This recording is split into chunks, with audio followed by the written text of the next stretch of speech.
In the outer reaches, beyond the shattered moons of Tyrolon, and past the edge of the Lakari belt, there drifted a planet no longer charted on star maps.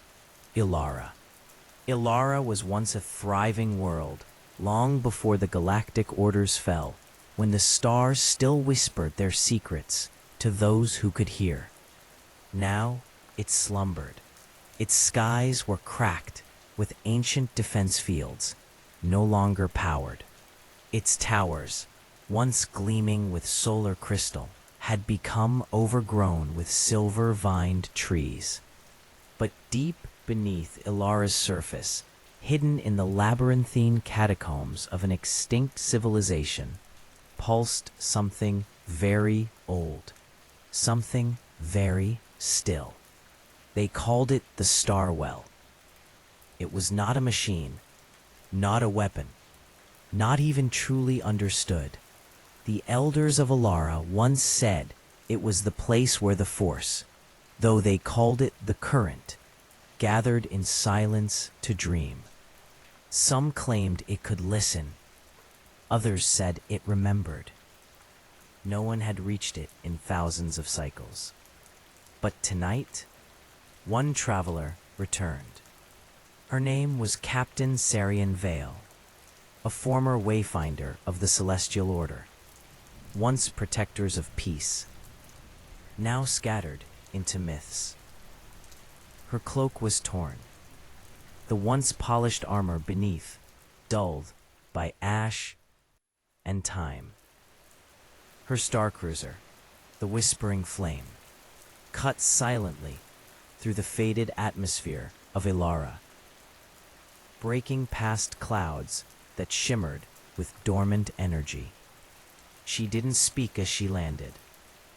She didn't need to. The ship's AI, gentle and aging, spoke instead. "We've reached the coordinates, Captain. Atmospheric stability, minimal. Starwell signature, active. Faint, but singing." Sarian closed her eyes at the word, singing. That's what the stories had said, that when one was close enough to the Starwell, the air would hum, softly, like the murmur of stars breathing. You wouldn't hear it with your ears. You'd feel it behind your eyes, in your ribs, like a memory trying to find you. With quiet footsteps, she exited the ship, boots pressing into moss-covered stone. Vines swayed gently in the still wind, as if bowing to her. She touched the hilt of the lightsaber at her side, no longer powered, just a relic now. But she kept it with her.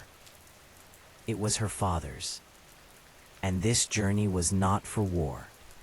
It was for sleep, for peace, for answers buried in time. The entrance to the catacombs opened at her approach, ancient stone parting with a long sigh. Faint light danced along the walls, bioluminescent moss reacting to her breath, her presence, her aura. She descended, one step, another, deeper. The hum grew stronger. The deeper she went, the softer it became, as though the silence itself was listening. And then she felt it. A warmth that wasn't heat, a pulse that wasn't heartbeat. The Starwell was near, and it remembered her. Sarian moved deeper into the quiet. The air grew cooler, yet never cold. The catacombs of Ilara were alive in a different way, alive with memory, not motion. Carvings on the walls pulsed faintly with radiant blue veins. Lines of energy drifted across them like gentle tides. She passed a corridor etched with circles within circles, ancient symbology of the current. These were the signs of the old keepers, the first ones who had listened to the Starwell before language was written, before hyperspace was mapped. Her breath came slower now, almost as though her body knew it was entering a sacred space. She heard nothing, no footsteps, no wind, only the soft hum beneath her boots, in the stone, in her bones. As she turned a corner, her fingers brushed against the edge of a sigil. A memory sparked. Not her own. A flicker of vision, softer than thought. A child, sitting at the edge of a glowing pool. A voice, gentle. Close your eyes. The current will show you what you need to see.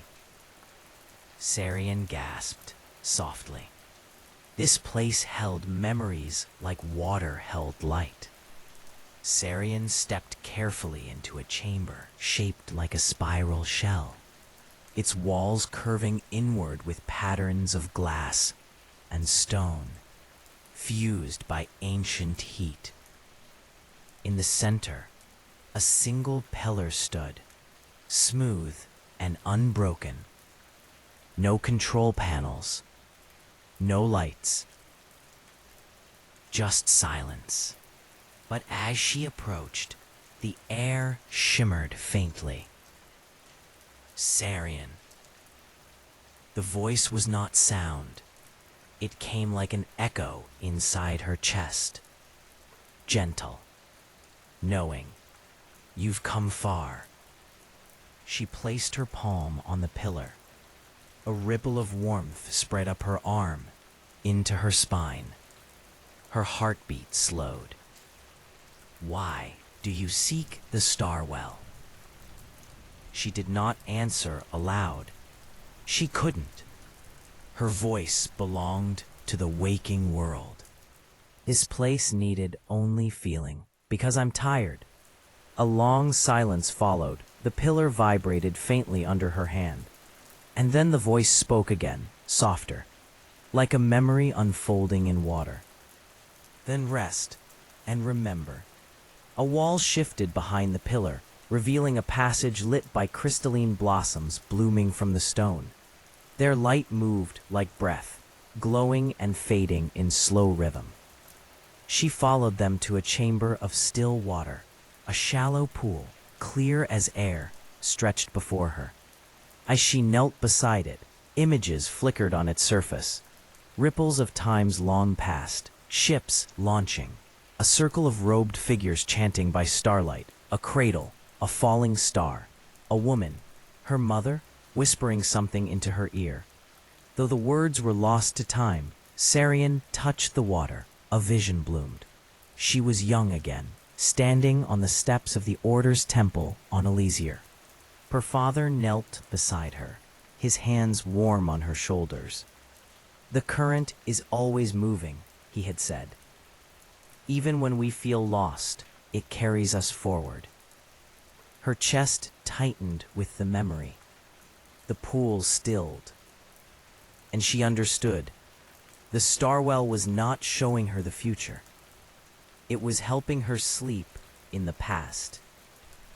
She lay beside the pool, her body relaxing for the first time in cycles. The walls around her pulsed in time with her breath, soothing, slow, no pressure, no expectation. Above her, on the dome ceiling, the stars had been carved into the stone in impossible detail. Entire constellations from every known sector. Some she had navigated in her youth. Others she'd only seen in dreams. She traced them with her eyes, one by one, until her thoughts grew quieter.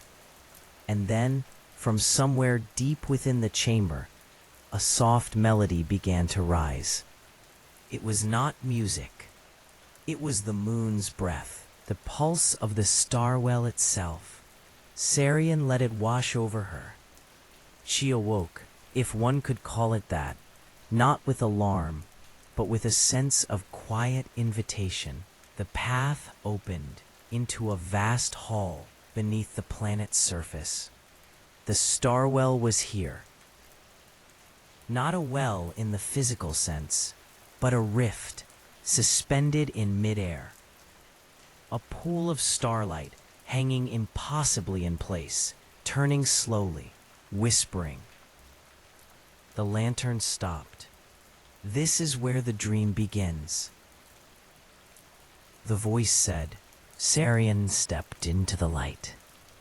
It felt like falling, yet nothing moved. Her mind unfurled. Her memories became weightless. She saw herself, not in a mirror, but from within. 1,000 versions of her, across time and stars, fighting, fleeing, laughing, grieving. Then, at last, kneeling beneath a silver tree, her hands empty, her soul at peace. A soft current of warmth wrapped around her. The star well was holding her. Let go, it whispered. So she did. She let go of the war, the maps, the search, even the name Captain. She was only Sarian now, and she slept. In her sleep, the stars spoke to her, not with words, but in light and rhythm. They showed her places she had never been. Oceans on sapphire moons, wind tunnels that sang across frozen dunes, creatures with eyes like galaxies, entire cities built on the backs of sky serpents. But all of it was peaceful. No war, no chase, no mission, only being. She drifted through the cosmos as if she were part of it. And maybe she was. When she woke again, her body felt weightless. The star well faded into the shadows behind her. The lantern had returned, now dimmer, quieter. She followed it back, upward, retracing her steps through the spiral halls and crystalline vines. Outside, the sky of Ilara was different. Stars gleamed overhead. Not as distant pinpricks, but as companions, near, kind. The whispering flame waited for her, mist gently curling around its wings. She turned back once. The star well had closed behind her, but she could still feel it, inside her. Sarian sat in her pilot's chair. She didn't engage the thrusters. She simply watched the sky. She didn't need to go anywhere, not tonight. She had found what she came for. Not a weapon, not knowledge, not even forgiveness. Just rest. Just peace.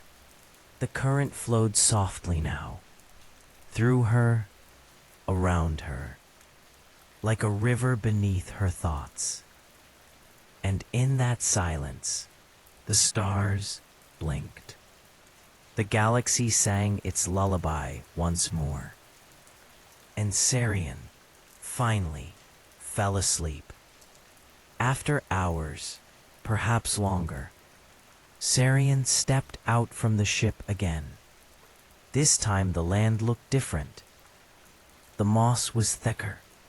The air shimmered gently, and a soft warmth, like twilight, bathed everything in gold. She realized she wasn't just seeing the world differently. The star well had changed her, not just in spirit, but in rhythm. Her heartbeat aligned with something slower now, something deeper. She walked into the glade beyond her ship, where a garden had once been planted by the keepers of Ilara. It had no seasons, no withering. It bloomed for those who walked with peace in their steps. Silver-petaled trees shimmered above, their leaves whispering to one another. Beneath her feet, luminous flowers swayed without wind. she knelt beside a tree older than history, and for the first time in a long time, she let herself cry. Not from pain, but from stillness. That night, the wind returned. It stirred the garden softly, and with it came a faint sound, like footsteps, but not heavy, gentle, unsure. Sarian turned. A figure stood near the edge of the grove, clothed in light and robes that shimmered like dusk. Their face was obscured, but familiar somehow. "You're not alone here," they said. Sarian didn't reach for her saber. She didn't feel fear. "Are you a memory?" she asked. The figure tilted their head. "A memory, perhaps, or a guide. Or maybe just a part of you left behind." She closed her eyes. "I thought I was the last." "No one is ever the last," the figure whispered. "Not when stars remember." And just like that, they were gone. Sarian followed a new trail the next morning, if it could be called morning on Ilara. This one was lined with blackened stones, the remains of once glorious watchtowers. The sky here was darker, clouded not with storm, but with memory. She passed carvings of old wars, echoes of the fall, statues shattered by time. The Starwell did not hide these truths. It held them gently, like a parent showing a child both joy and sorrow. At the trail's end, she found a stone basin. She touched it. Flashes, her comrades, lost. Her father, fading. The temple, burning. But then, a hand. His hand, reaching to lift her up. Even in ash, seeds sleep. The vision faded, and she continued forward. She reached a plateau that overlooked the world. A stone table stood there, carved with glyphs. Names. Sarian ran her fingers across them. Each one lit faintly as she touched it. These were the names of the first keepers, of those who had built the sanctuary, who had sung to the moons and taught the children how to feel the current. She paused at one name, Talon Vale, her father's. Tears welled again. "You are here," she whispered. "You found peace." And somehow, in the breeze that followed, she felt him say, "And now so will you." Deep in the canyon below, she found a relic, a half-buried sentinel, once a guardian of the temple. It no longer moved, but its eyes still glowed faintly. As she approached, it hummed.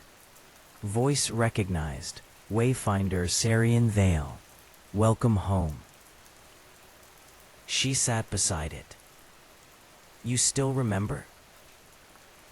The current does not forget. It offered no threat, only presence. "Would you like to hear a story?" it asked. Sarian nodded, and the machine spoke softly, telling tales of the stars, of quiet victories, of forgotten healers, and silent heroes. She drifted off beside it, beneath stars that blinked in rhythm. Sarian awoke to soft static. The sentinel beside her was still humming, but slower now. Its systems were fading, peacefully. "One last function," it said. "A dream, stored long ago. Shall I play it?" She touched its metal surface gently. "Please." The stars above shimmered. Her vision blurred. And then she stood inside a memory, not hers. A child's laughter. A field of bronze flowers. A mother's song in a language older than time. Peace. They uploaded what they could not bear to forget, the sentinel whispered, and made dreams their legacy. Sarian smiled. Then they were wise. The next chamber she found was circular and open to the sky. It was known as the Cradle, a place where the first moons of Ilara were mapped and named. The constellations spun slowly above, forming shapes of creatures long extinct. She lay back on the mossy floor. Above her, the moons passed like lanterns. They didn't orbit, they floated, gently, dreamily. As she gazed upward, she imagined drifting between them. No need for time or thought, only motion. And in that moment, she felt something shift in her chest. Not grief, but release. While resting in the cradle, a voice echoed again, but this time it was hers. She sat up. Across the stones, a shimmer formed, a perfect double. Her younger self, bright-eyed, curious, unscarred. "You're different," the double said. Sarian nodded. "I've lived." The younger one tilted her head. "Did you find what we were looking for?" Sarian didn't answer immediately. She walked over and took the younger version's hand. "I think we were never looking for answers." "Then what?" "Permission." "What?" And the vision embraced her, teaching children, laughing, at peace. Not from sadness, from longing. The Starwell had not just shown her the past, it had offered her a future. In a cavern shaped like a spiral bell, sound echoed from the walls. Not sound as we know it, but vibrations of lost songs. Sarian stepped inside, and the chamber began to sing. Ancient voices, harmonies never recorded, cultures swallowed by war, empires dust now. Yet their lullabies remained. She sat in the center and listened. Somewhere among the melodies, she heard her mother's voice. "Sleep, little star. The current will keep you." It was a song Sarian hadn't heard in decades. She folded her arms around herself and cried like a child. Beneath the garden where she first cried, Sarian found a hidden chamber. Its door opened with a sigh, revealing shelves not of books, but of glowing strands, memory cords. She brushed one. Visions flowed, a healer tending to wounded children with only her thoughts. A pilot guiding an ark through a collapsing system. A child learning to speak with the moons. Each chord was a story. No glory. No conquest. Just gentle survival, not in light, but in comfort. Time passed differently there. 1 hour. 1 lifetime. It didn't matter. She was home. When she awoke, the whispering flame was still there. Her ship, faithful, unchanged. But as she approached it, she noticed the surface shimmered differently. New markings, etched by time and current. A spiral. The same as the Starwell, the ship had become part of the memory now. Part of her. She didn't need to leave. But if she did, she wouldn't leave broken. She would leave whole. The last place she visited was the Elder Tree. It stood alone on a cliff that overlooked the galaxy. Its roots reached through the stone and into the world's dreaming heart. She placed her hand on the bark, and it pulsed. She closed her eyes and heard thousands of voices, all those who had come before her, all who had knelt here in silence, seeking something beyond words. "You are not the end of the story," they said. "You are the beginning of peace." Sarian returned to the ship. She lay in her cot. No alarms, no charts, no next mission, only stillness. She looked out the window at the moons, then closed her eyes. The star well still pulsed gently beneath the world. And Sarian Vale, former captain, former wayfinder, finally allowed herself the thing she had denied for so long. Sleep. The kind that heals, the kind that carries you, the kind that dreams remember. Ilara didn't move when she slept. It breathed. Its wind stilled. Its trees hushed. Even its stars seemed to soften their shimmer, as though whispering lullabies across the sky. Sarian remained in her bunk aboard the whispering flame. Her limbs were still, her mind wrapped in warmth. The ship didn't hum or blink or pulse. It rested with her. And Ilara waited. It was in no hurry. It had all the time in the galaxy.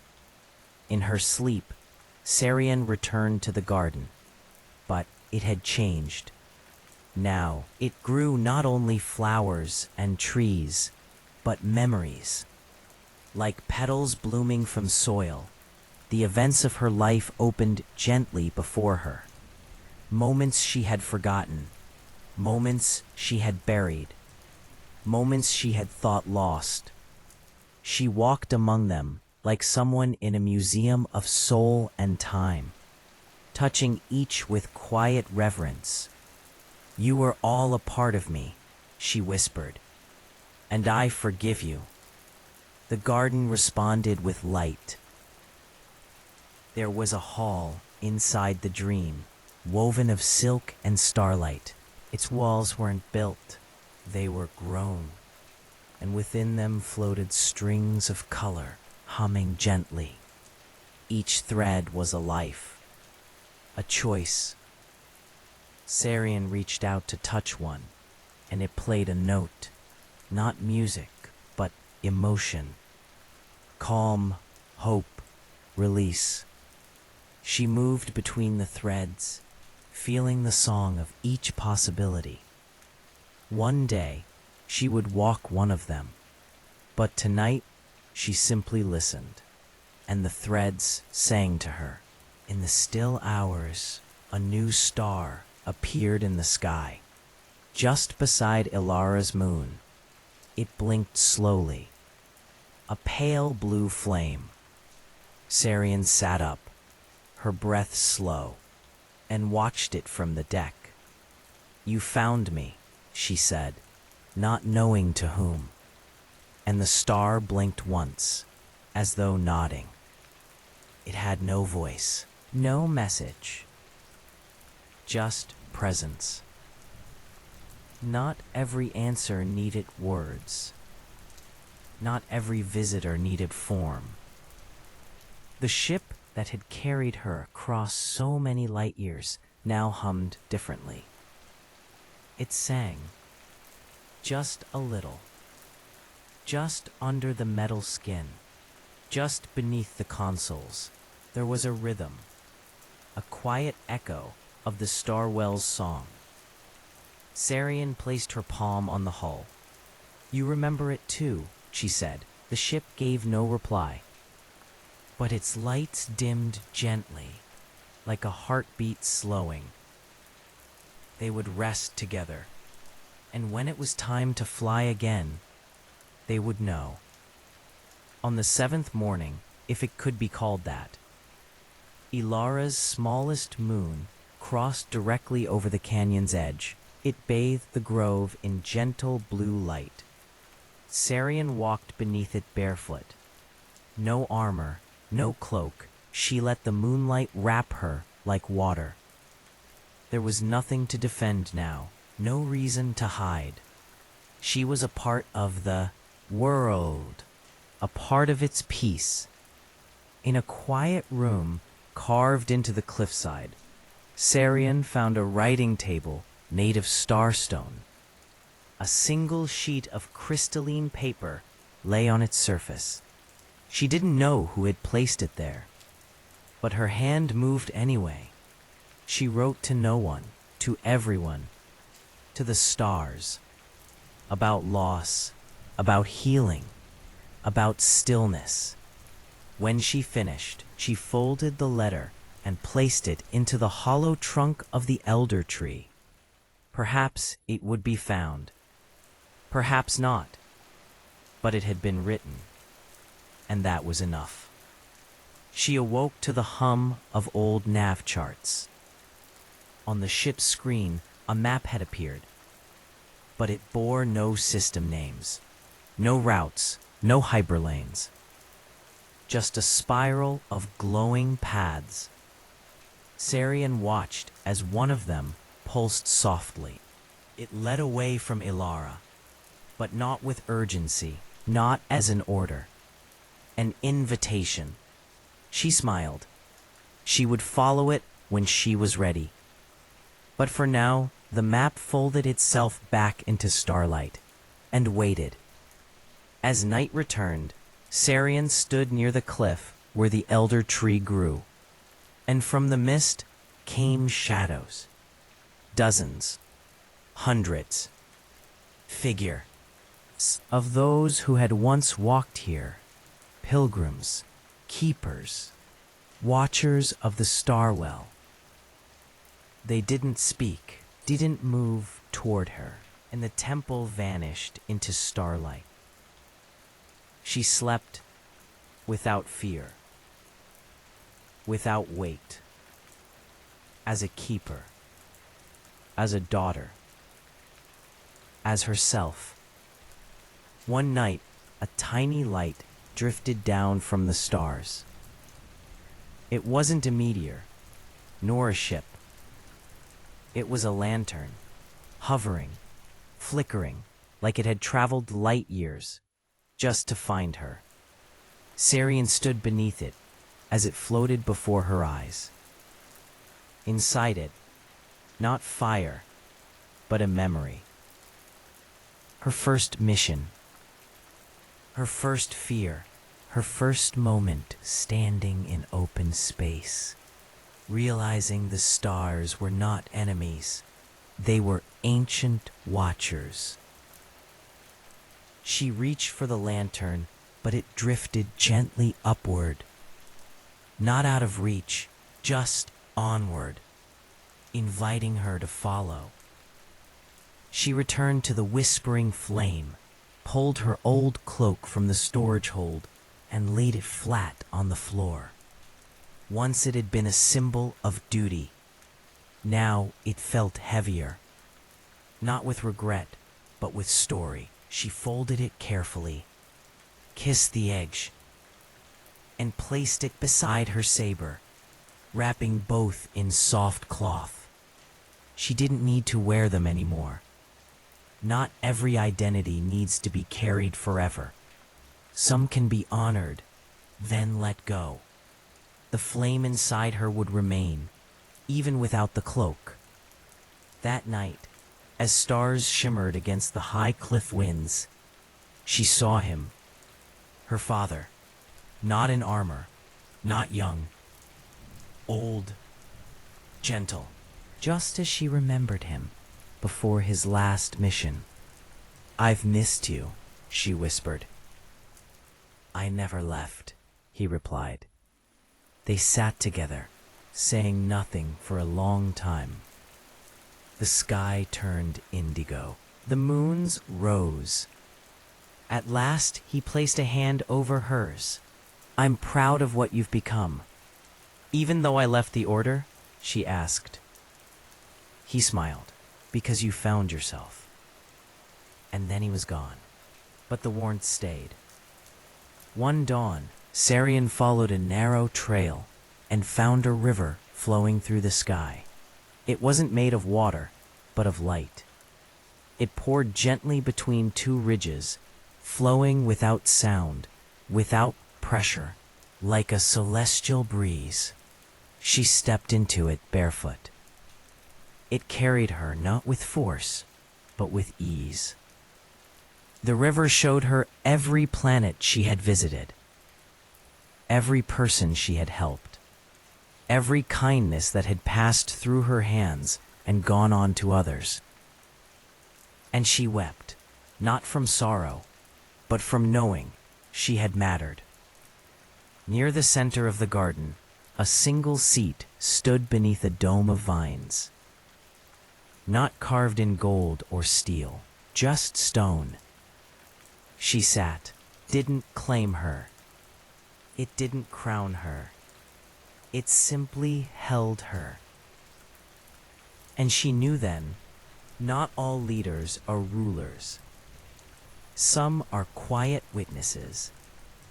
Some are steady hands. Some are simply those who choose to stay when others flee. She closed her eyes and rested. She had no throne to claim, only a legacy to live gently. Ilara gave her one night of absolute stillness. No rustle of trees, no humming of walls, no pulsing in the stone. Just the kind of quiet that wraps around you like a childhood blanket. Sarian lay in the grass, staring up at the stars. She didn't think, didn't plan, didn't wish. She simply was, and for the first time since she was a child, she felt what it was to belong.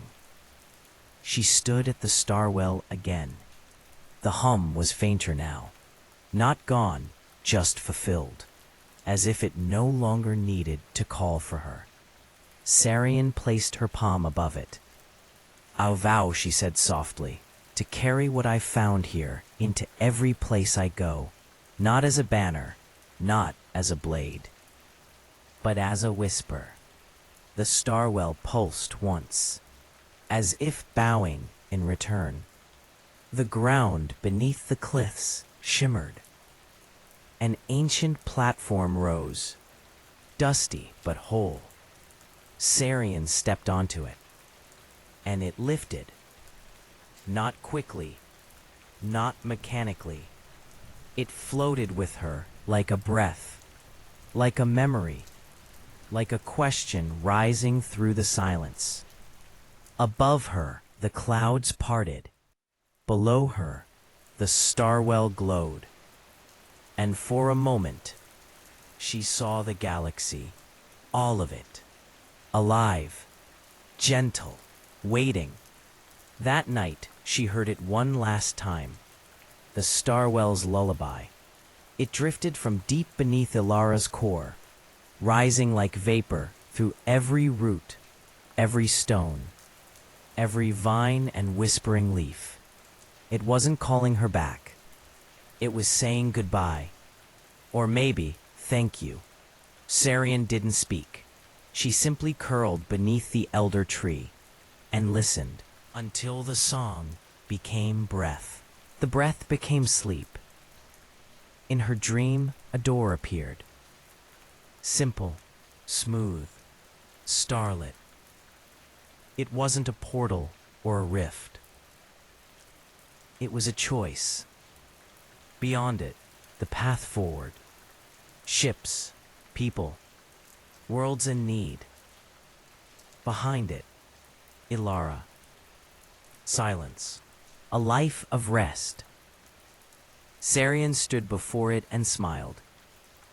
There was no fear, no urgency.